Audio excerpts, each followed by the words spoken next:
আচ্ছা, 15.1 16 দাগের অঙ্ক। 18 মিটার দৈর্ঘ্য বিশিষ্ট একটি বড় হল ঘরে কার্পেট দিয়ে মুছতে 2160 টাকা খরচ হয়।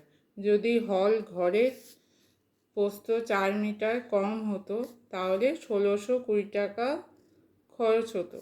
হল ঘরের ক্ষেত্রফল হিসাব করতে হবে।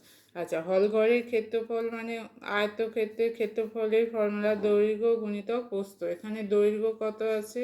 18 মিটার। তাহলে প্রস্থটাকে ধরে নিতে হবে। তাহলে হল ঘরের দৈর্ঘ্য সমান হচ্ছে 18 মিটার, প্রস্থ হচ্ছে ওয়াই ধরে নিলাম। তাহলে ক্ষেত্রফল হবে দৈর্ঘ্য গুণিতক প্রস্থ এক্স গুণিতক ওয়াই। এক্সের জায়গায় এক্সের মান হচ্ছে 18 ওয়াই বর্গমিটার।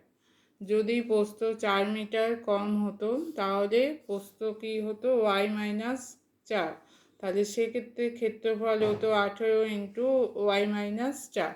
তাহলে 18 ওয়াই বর্গমিটারে খরচ হয় 2160 টাকা। তাহলে 18 ইন্টু ওয়াই মাইনাস 4 বর্গমিটারে খরচ হবে 2160 গুণিতক 18 into Y minus 4 by 18 Y. 18 কেটে গেল, তাহলে 2160 গুণিতক ওয়াই মাইনাস 4 বাই ওয়াই। 2160 গুণিতক ওয়াই মাইনাস 4 বাই ওয়াই সমান হচ্ছে 1620।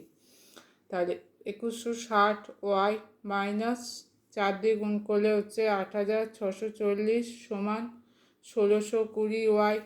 2160 ওয়াই মাইনাস 1620 ওয়াই সমান হচ্ছে 8640। তাহলে এই দুটো বিয়োগ করলে হবে 540 ওয়াই সমান 8640। তাহলে ওয়াই সমান হবে 8640 বাই 540, কেটে কাটলে হবে 16। তাহলে ওয়াইয়ের মান বেরোচ্ছে 16। আচ্ছা, হল ঘরের ক্ষেত্রফল তাহলে কী হবে? 18, দৈর্ঘ্য হচ্ছে 18, প্রস্থ এক্স আর ওয়াই ছিল, তাহলে এক্স 18, ওয়াই বেরোচ্ছে 16। তাহলে 18 গুণিতক 16 সমান হচ্ছে 288 বর্গমিটার।